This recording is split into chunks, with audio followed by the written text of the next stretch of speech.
In the situation where you have three equations, you're going to use the same techniques you did when you had two equations. The steps are just going to kind of be double. So the first thing I'm going to do is I'm going to take these first two equations and I'm going to see how I can possibly put them together, work with them. My goal is I want to eliminate one of the letters. Because if I can get rid of one of the letters, then I'll be back to my situation where we only had X's and Y's like you saw in previous problems.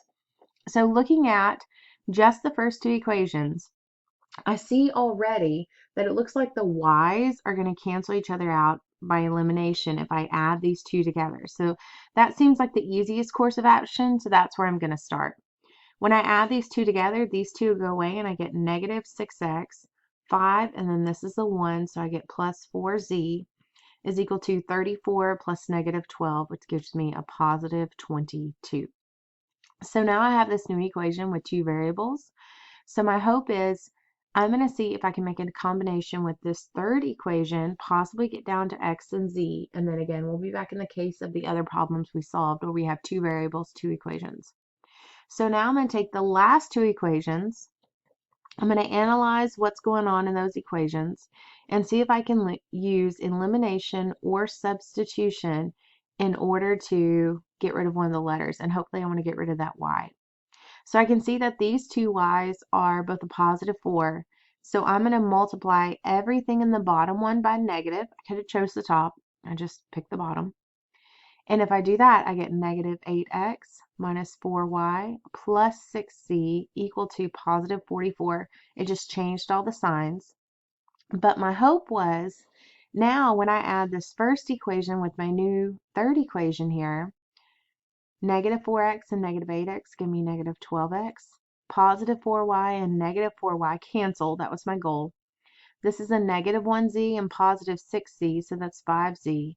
Negative 12 and positive 44, and that gives me positive 32. So now you can see by combining the first and second, I got an equation with x and z. Combining the second and third, I get an equation with x and z. So although multi-step, it is following the same patterns as we've seen in the other systems. And so now I'm going to take these two new equations and I'm going to use substitution or elimination in order to solve for the letter. And once I get one letter, everything else is going to follow out. So I'm just going to continue this trend with elimination. 6 I could make into a 12, and so I'm going to multiply this top one by negative 2. I chose negative 2 because these are both negatives. I need one to be positive to create opposites. So when I distribute that negative 2 in there, I get 12x minus 8z equal to negative 44. I'm going to add these two together. I get negative 3z equal to negative 12.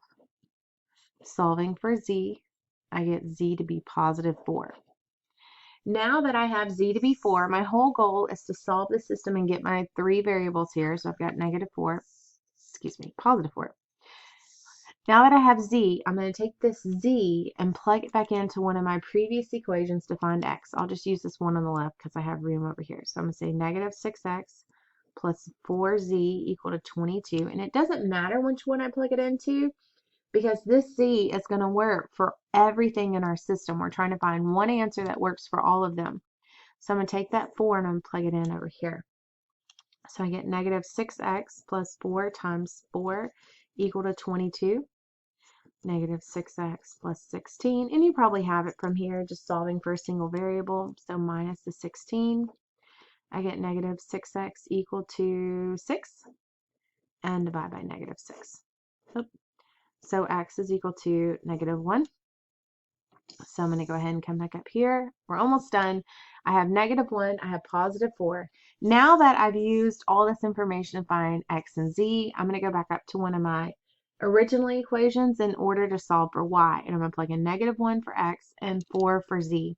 I'm just going to choose this top one because I've got some room here, but it would work for any of them. So I have negative 2 times negative 1 minus 4y plus 5 times positive 4 equal to 34. Let me clean that up some. So that gives me positive 2 minus 4y plus 20 equal to 34. 2 and 20, that gives me 22. They're on the same side. And now I'm just going to solve for y. So minus 22, I get negative 4y equal to 12, and divide. So y is equal to negative 3. So there's a reason there was only one system on your assignment with 3 equations, because it's pretty lengthy. But I want it to kind of relate on how when you solve a system, you can solve larger systems and get there. And then as you see as we move forward, we're going to employ some quicker techniques in order to solve X, Y, and Z.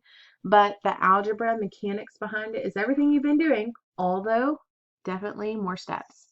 So the final answer would be -1, -3, 4.